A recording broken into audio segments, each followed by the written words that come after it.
ప్రభువు పేరిట మీ అందరికీ షలోం. ప్రియులారా, నీ దేవుడు ఏమయ్యాడు? అంతా ప్రార్థన చేస్తావు కదా, మరి నీ కష్టాలు ఎందుకు తీరలేదు? ఈ మాట మిమ్మల్ని ఎప్పుడైనా గాయపరిచిందా? మీ కన్నీళ్ళే మీకు ఆహారముగా మారిన రోజులు ఉన్నాయా? ప్రియులారా, లోకము మిమ్మల్ని చూసి నవ్వుతుండవచ్చు, కానీ దేవుడు మీ కన్నీళ్లను తన బుడ్డిలో దాచి ఉంచాడు. ఈ రోజున ఈ వీడియో మీకోసమే. చివరి వరకు చూడండి. మీ నిందల వెనుక ఉన్న అద్భుతాన్ని ఈరోజు మీరు చూడబోతున్నారు. మహోన్నతుడా, జీవము గల దేవా, ఈ క్షణమున ఈ మాటలు వింటున్న ప్రతి బిడ్డపై నీ ఆత్మను కుమ్మరించండి. ఒంటరితనముతో, అవమానముతో కృంగిపోయిన హృదయాలను నీవు తాకమని కోరుతున్నాను. మా మధ్య నీ ప్రసన్నతను ఉంచుమని, ఈ వాక్యము ప్రతి ఒక్కరి జీవితంలో వెలుగును నింపాలని మా రక్షకుడును నీ ప్రియకుమారుడైన యేసు క్రీస్తు శక్తి కలిగిన నామమున ప్రార్థించి స్తుతించి అడిగి పొందుకొని ఉన్నాము తండ్రి. ఆమెన్. ప్రియ సహోదరి సహోదరులారా, ఈరోజు ఈ వాక్యము వినుచున్న మీ అందరికీ మన ప్రభువును ప్రేరక్షకుడైన యేసు క్రీస్తు జీవము కలిగిన నామమున ఈ నూతన దినపు శుభములను వందనములను తెలియజేయుచున్నాను. ప్రియులారా, పరిశుద్ధ లేఖన భాగమును మనము గమనించినట్లయితే, నీ దేవుడు ఏమాయనని వారు నిత్యము నాతో అనుచుండగా, రాత్రింబగళ్ళు నా కన్నీళ్లు నా కన్నపానములాయను. 42వ సంకీర్తన 3వ వచనం. ప్రియులారా, ఈరోజు ఈ వీడియో చూస్తున్న మీలో ఎంతమంది మనసు నిండా భారముతో ఉన్నారు? బయటకి నవ్వుతూ కనిపిస్తూ ఉన్నా లోపల కన్నీళ్లతో కొట్టుమిట్టాడుతున్నారా? మన జీవితంలో కొన్నిసార్లు మనం చేసే ప్రార్థనకు సమాధానం రానప్పుడు, మనము నమ్మిన దేవుడు మనల్ని వదిలేశాడేమో అన్నంత నిశ్శబ్దము ఆవరించినప్పుడు, లోకము మనల్ని చూసి వేలెత్తి చూపిస్తుంది. ఏమయ్యాడు నీ దేవుడు? అంత భక్తిగా ఉంటావు కదా, మరి నీ బతికెందుకు మారలేదు అని వారు అడిగే ప్రశ్నలు మన గుండెలో బాణములా గుచ్చుకుంటాయి. కీర్తనకారుడు కూడా సరిగ్గా ఇలాంటి వేదనలోనే ఉన్నాడు. రాత్రింబగళ్ళు కన్నీళ్లే అతనికి ఆహారమయ్యాయి. కానీ ఆ కన్నీళ్ల వెనుక ఒక గొప్ప నిరీక్షణ ఉంది. ఈరోజు జీవాక్యము వినిసిన మీ కన్నీళ్లను ఆనంద బాష్పాలుగా మార్చే దేవుని వాక్యాన్ని మనము ధ్యానిద్దామా? ప్రియులారా, ఈ మాటలు కీర్తనకారులైన కోరాహు కుమారులు రాశారు. వారెంతో వేదనలో ఉన్నారు. శత్రులు వారు చుట్టుముట్టి నీ దేవుడు ఏమాయను అని హేళన చేస్తున్నారు. ప్రియులారా, భయంకరమైన మానసిక వేదనలో ఉన్నప్పుడు ఈ కీర్తనను రాశారు. వారు తమ ఆత్మతో తామే చెప్పుకుంటున్న మాటలివి. తమ దేవుడు తమను మరిచిపోయాడేమో, లోకపు మాటలు దేవుడు తమను మరిచిపోయాడే అనే లోకపు మాటలు వారి హృదయాన్ని గాయపరుస్తున్నప్పుడు రాసినటువంటి కీర్తన. మనము కూడా ఒక్కోసారి ప్రార్థన చేస్తున్నా సమాధానం రానప్పుడు, పక్కవారు అడిగే ప్రశ్నలకు సమాధానము చెప్పలేక మౌనముగా కన్నీరు కార్చుతుంటాం. ప్రియులారా, ఒక చిన్న గ్రామములో దానియేలు అనే యువకుడు ఉండేవాడు. అతను చాలా విశ్వాసము గల క్రైస్తవుడు. ప్రతి ఆదివారము దేవుని మందిరానికి వెళ్ళేవాడు. ప్రతిరోజు ప్రార్థన చేసేవాడు. గ్రామములో ఎవరికైనా సహాయము కావాలంటే ముందుండి సహాయము చేసేవాడు. అందరూ మొదట అతన్ని మంచి మనిషి అని చెప్పేవారు. కానీ ఒకరోజు అతని జీవితంలో వరుసగా కష్టాలు మొదలయ్యాయి. అతని జీవితంలో వరుసగా కష్టాలు ప్రారంభమయ్యాయి. అతను చేస్తున్న ఉద్యోగము పోయింది. ఇంట్లో తండ్రికి అనారోగ్యము వచ్చింది. అప్పులు పెరిగిపోయాయి. అతను విదేశాలకు వెళ్ళాలని ఎన్నో సంవత్సరాలు ప్రయత్నించినా వీసా రాలేదు. ఇంట్లో గొడవలు మొదలయ్యాయి. అతనెంత ప్రార్థించినా పరిస్థితులు మారలేదు. అప్పుడు గ్రామంలోని కొంతమంది అతన్ని చూసి నవ్వడము మొదలుపెట్టారు. ఎప్పుడు దేవుడు దేవుడంటావుగా, ఇప్పుడు నీ దేవుడెక్కడా? ప్రార్థనలు చేస్తే అన్నీ బాగుపడతాయి అన్నావు కదా! మరి నీ యేసయ్య ఉంటే నీకెందుకు ఈ కష్టం వచ్చింది? అన్న ఈ మాటలు దానియేలు హృదయాన్ని గుచ్చాయి. రాత్రిళ్ళు ఒంటరిగా కూర్చొని ఏడ్చేవాడు. కొన్నిసార్లు అతని మనసులో కూడా సందేహం వచ్చేది. దేవా, నిజముగా నువ్వు నాతో ఉన్నావా అని ఆలోచన చేసేవాడు. ఒకరోజు చాలా బాధతో గ్రామము బయట ఉన్న పొలాల దగ్గరికి వెళ్ళాడు. అక్కడ ఒక వృద్ధ రైతు పొలంలో విత్తనాలు వేస్తూ కనిపించాడు. దానియేలు ఆ వృద్ధ రైతును అడిగాడు, అయ్యా, ఈ ఎండలో విత్తనాలు వేస్తున్నారు, వర్షము కూడా లేదు, ఇవి మొలుస్తాయని నీకు నమ్మకమా అని అడిగాడు. అప్పుడు ఆ రైతు నవ్వుతూ ఈ విధముగా చెప్పాడు, చూడు ప్రియకుమారుడా, విత్తనము నీళ్ళలో పడిన వెంటనే చెట్టుగా కనిపించదు. కొన్ని రోజులు అది నేళ్ల కింద దాగి ఉంటుంది. బయట చూసేవారికి ఏమీ జరగనట్లే అనిపిస్తుంది, కానీ లోపల అది వేర్లు పెంచుకుంటూ ఉంటుంది. సరైన సమయము వచ్చినప్పుడు అది మొలకెత్తుతుంది అని చెప్పాడు. ఆ మాటలు దానియేలు హృదయాన్ని తాకాయి. ఆ రాత్రి అతను ఈ విధంగా ప్రార్థించాడు, ప్రభువా, ఇప్పుడు నా జీవితంలో ఏమీ జరగట్లేదని అనిపిస్తున్నా, నువ్వు కనిపించకుండా పని చేస్తున్నావని నేను నమ్ముతున్నాను అని. ఆ రోజు నుండి అతను ఇతరుల మాటలు పట్టించుకోవడం మానేశాడు. పరిస్థితులు మారకపోయినా విశ్వాసాన్ని వదల్లేదు. ఇంకా ఎక్కువగా దేవునికి దగ్గరయ్యాడు. కొన్ని నెలల తర్వాత ఆశ్చర్యకరమైన మార్పులు ప్రారంభమయ్యాయి. అతని తండ్రి ఆరోగ్యము మెరుగుపడింది. అతనికి మంచి ఉద్యోగం వచ్చింది. అప్పులు తగ్గడము ప్రారంభమయ్యాయి. చివరికి అతను ఎన్నో ఏళ్లుగా ఎదురు చూస్తున్న విదేశీ ఉద్యోగ అవకాశం కూడా వచ్చింది. అప్పుడు అతనిని ఎగతాళి చేసిన వారే వచ్చి ఈ విధముగా అన్నారు, నిజముగా నీ దేవుడు గొప్పవాడు, మేము నిన్ను తప్పుగా అర్థము చేసుకున్నాము అని. దానియేలు కళ్ళలో నీళ్లు తిరిగాయి. కానీ ఈసారి అవి బాధతో వచ్చిన కన్నీరు కాదు, ఆనంద బాష్పాలు. అతను చిరునవ్వుతో ఇలా అన్నాడు, నేను కష్టాల్లో ఉన్నప్పుడు దేవుడు నన్ను వదల్లేదు, ఆయన నిశ్శబ్దముగా నా కోసము పని చేశాడు అని. మన జీవితంలో కష్టాలు వచ్చినప్పుడు ప్రపంచము మన విశ్వాసాన్ని ఎగతాళి చేయవచ్చు, కానీ దేవుడు మౌనముగా ఉన్నాడు అనంటే ఆయన పని చేయడం లేదని కాదు. విత్తనం నేలలో దాగి ఉన్నట్టు దేవుని కార్యము కూడా కొంతకాలము కనిపించదు, కానీ సరైన సమయంలో ఆయన అద్భుతాన్ని బయలుపరచగలడు. కాబట్టి మనుషుల మాటలకు కాదు, దేవుని వాగ్దానాలకు విశ్వాసం ఉంచాలి. అవును ప్రియులారా, కొన్నిసార్లు ఆత్మీయ జీవితంలో ఎదురవుతున్నటువంటి పరిస్థితులను చూసి మనము తట్టుకోలేము. దేవుడు అసలు నా వైపు చూడటం లేదు అని, అసలు ఆయన ఉన్నాడా, ఆయన ఉంటే ఇలాంటి శోధనలు నాకెందుకు వస్తాయి అని అనుకుంటాం. మనం అనుకోవడము పక్కన పెడితే, ఎవరైనా మనల్ని దగ్గర నుండి చూశారో, ఎవరైతే మన విశ్వాసాన్ని కించపరచాలి, మన దేవుని నిందించాలని చూస్తూ ఉంటారో వారికి మంచి అవకాశము దొరుకుతుంది. వారంటారు, ఎప్పుడు యేసయ్యా యేసయ్యా అని మందిరానికి వెళుతుంటావు కదా, ఇప్పుడు ఏమైంది? నీతో యేసయ్య ఉంటే నీకెందుకు ఈ కష్టము వచ్చింది? మీ దేవుడు ఎక్కడా అని మాట్లాడుతూ ఉంటారు. ఈ మాట విన్నప్పుడు మనకున్న బాధ కంటే వారనే మాటలే ఎక్కువగా నొప్పిస్తుంటాయి, ఎక్కువగా బాధ పెడుతుంటాయి.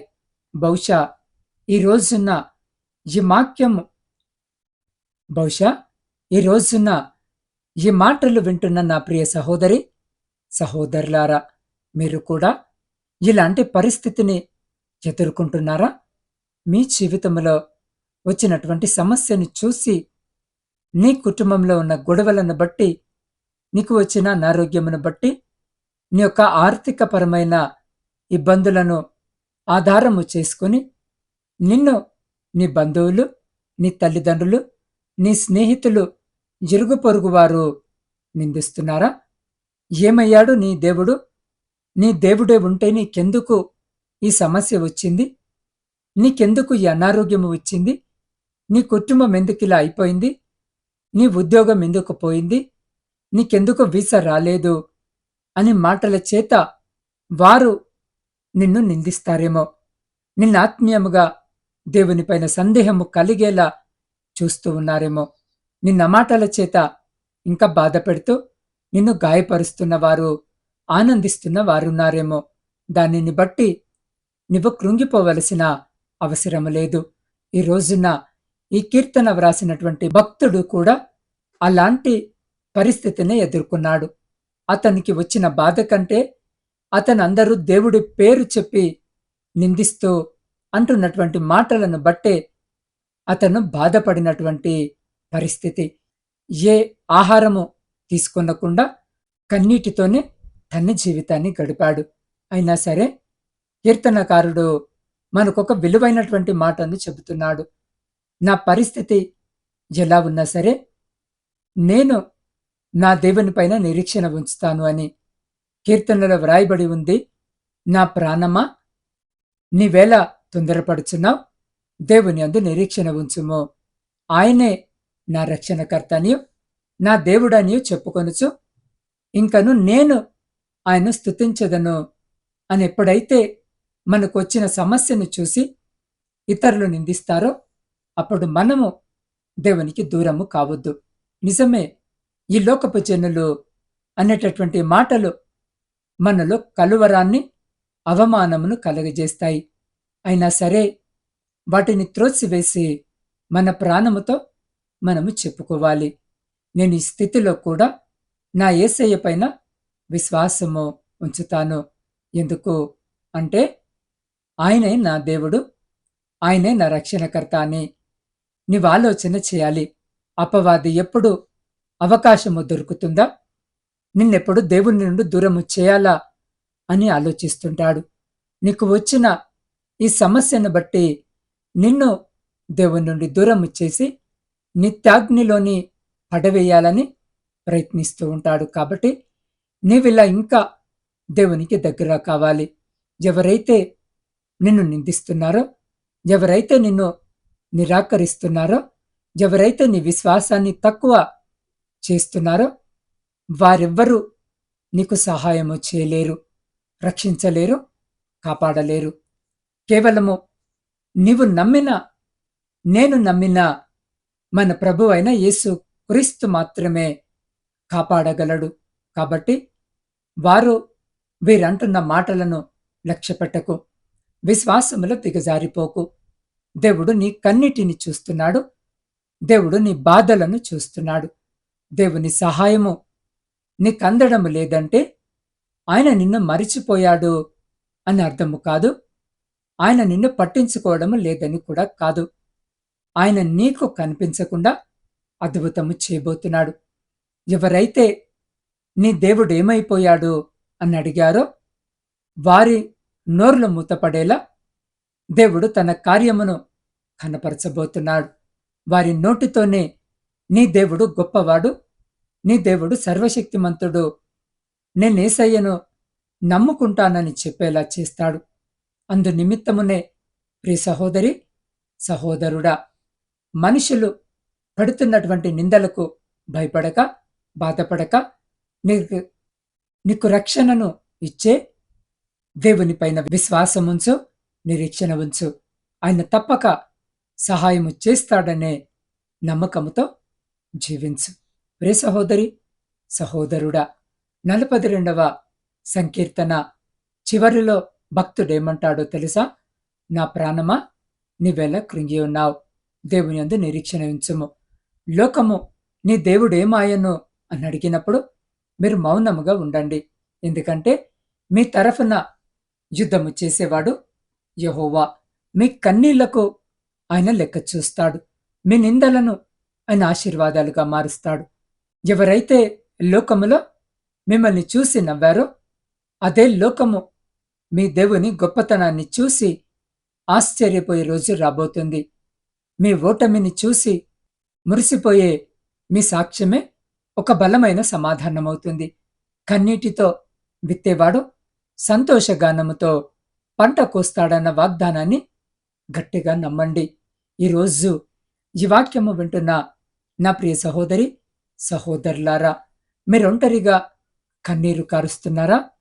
నా పరిస్థితి ఎవరికి అర్థము కావడం లేదు, నా దేవుడు కూడా నన్ను మరిచిపోయాడు అని మీరు అనుకుంటున్నారా? అయితే ఈరోజే మీ భారాన్ని ఆయన పాదాల చింత పెట్టండి. దేవుడు మిమ్మల్ని పిలుస్తున్నాడు. లోకము మిమ్మల్ని తృణీకరించవచ్చు, కానీ ఆయన మిమ్మల్ని తన అరచేతుల్లో చెక్కుకున్నాడు. మీ హృదయంలో ఉన్న ఆ వేదనను, ఆ ప్రశ్నను దేవునికి అప్పగించాలనుకుంటే ఇప్పుడే మీ కళ్ళు మూసుకోండి. మీరు గదిలో ఉన్నా, ప్రయాణంలో ఉన్నా, మీరేమి చేస్తున్నా ఒక్క క్షణము దేవుని వైపు చూడండి. దేవా, నన్ను బలపరచు, నా నిందను తొలగించు అని అడగండి. ఆయన హస్తము మిమ్మల్ని తాకాలని మీరు విశ్వాసము కలిగి నిరీక్షణతో కోరుకున్నట్టయితే నాతో పాటు ప్రార్థనలో ఏకీభవించండి. మహా పరిశుద్ధుడవైన ప్రేమ కలిగిన మా ప్రియ పరలోకపు పరమ తండ్రి, మీ శ్రేష్టమైన జీవము కలిగిన ఉన్నతమైన నామమును బట్టి స్తుతులు, స్తోత్రాలు, వందనాలు. అయ్యా, జీవాక్యము విన్న ప్రతి బిడ్డను నీకు అప్పగిస్తున్నాను. ప్రభువా, నీ దేవుడు ఏమాయను అని లోకం అడుగుతున్న ప్రశ్నలకు వీరు సమాధానము చెప్పలేక లోపల పడుతున్న బాధ మీకు తెలుసు. రాత్రిపూట ఎవరు చూడకుండా తలగడ తడిసిపోయేలా వీరు కారుస్తున్న కన్నీళ్లకు ప్రతిఫలాన్ని దయచేయండి. అయ్యా, వారి జీవితంలో ఉన్న చీకటి తొలగిపోవునుగాక. వారి అవమానానికి ప్రతిగా రెట్టింపు ఘనతను వీరు పొందుతురుగాక. ఏ నోళ్ళైతే వీరిని దూషించాయో అదే నోళ్ళు నీ నామాన్ని స్తుతించేలా నీ బిడ్డలందరినీ హెచ్చించండి. అనారోగ్యముతో ఉన్నవారిని స్వస్థపరచండి. అప్పుల బాధలో ఉన్నవారికి మార్గాన్ని చూపండి. నీ కృప వారిని ఆవరింపచేయమని వేడుకుంటున్నాం. ఈ దినము జన్మదిన, వివాహ వార్షికోత్సవాలు జరిగించుకుంటున్న ప్రతి బిడ్డను మీ నూతన దయాకీర్తం చేత ఆశీర్వదించమని వేడుకొంచున్నాం. దేవా, ఇతరత్ర శుభకార్యాలు జరిగించుకుంటున్న ప్రతి బిడ్డను కూడా మీరు జ్ఞాపకము చేసుకుని సంతోషకరమైన కుటుంబ జీవితమును బిడ్డలకు దయచేయమని వేడుకొనుచున్నాం. దేవా, ప్రపంచంలో శాంతిని, సమాధానాన్ని కలిగించండి. విడిపోయిన ప్రతి కుటుంబాన్ని తిరిగి మీ పరిశుద్ధ నామమున కట్టుమని వేడుకొనుచున్నాం. దేవా, కుటుంబ పోషణకై కుటుంబాలను వదిలి పరాయి దేశములో కష్టపడి పని చేసుకుంటున్న ప్రతి బిడ్డ రెక్కల కష్టార్జితమును రెండంతలుగా ఆశీర్వదించండి. అయ్యా, ఎంతోమంది బిడ్డలు వారున్న చోట స్వేచ్ఛగా పని చేసుకుంటకు కావలసిన అకామాలు లేక కన్నీటితో అయ్యా మీ వైపు మీ సహాయం కొరకు ఎదురు చూస్తూ ఉండగా అయ్యా, అక్కడున్న అధికారులతో మీరు మాట్లాడి ప్రతి బిడ్డకు అకామ వచ్చేలాగా కృప చూపండి. ఆ చోట బిడ్డలు ఒంటరిగా ఉంటుండగా చెడు సహవాసాల వైపు వారి అడుగులు వేయకుండా వారి అడుగులను స్థిరపరిచి బలపరిచి వారిని, వారి కుటుంబాలను మీ కృపలో భద్రపరచమని వేడుకుంటున్నాం. దేవా, నా ఆత్మీయ కుటుంబ సభ్యులందరినీ మరొక మారు నీ పాద సన్నిధికి తీసుకొని వస్తూ ఉండగా ప్రతి బిడ్డను పేరున జ్ఞాపకము చేసుకోండి, దీవించండి, ఆశీర్వదించండి.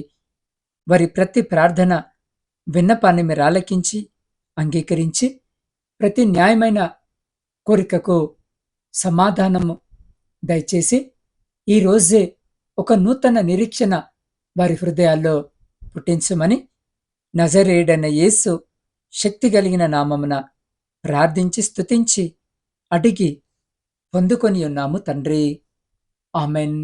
ప్రియులారా, ఈ సందేశము ద్వారా మీరు ఆదరణ పొందితే తప్పకుండా ఈ వీడియోను లైక్ చేయండి. ప్రియులారా, ఈరోజు మీరు కూడా ఏదైనా కన్నీటి గుండా వెళుతున్నారా? లోకమడిగే ప్రశ్నలకు సమాధానము చెప్పలేక సతమతమవుతున్నారా? అయితే మీరు ఒంటరివారు కాదు. మీకోసము ప్రార్థించడానికి నేను సిద్ధముగా ఉన్నాను. మీ ప్రార్థన విన్నపాన్ని కామెంట్ చేయండి, లేదా స్క్రీన్పై కనబడుతున్న నా వాట్సాప్ నంబర్కి పంపండి. నేను మీ పేరును బట్టి ప్రత్యేకంగా దేవుని సన్నిధిలో ప్రార్థిస్తాను. దేవుడు ఖచ్చితంగా మీ కన్నీటిని తుడిచి మీకు గొప్ప సాక్ష్యాన్నిస్తాడు. నిరాశలో ఉన్న మీ స్నేహితులకు ఈ వీడియో షేర్ చేయండి. మరిన్ని ఆధ్యాత్మిక సందేశాల కొరకు నా ఛానల్ని సబ్స్క్రైబ్ చేసుకోండి.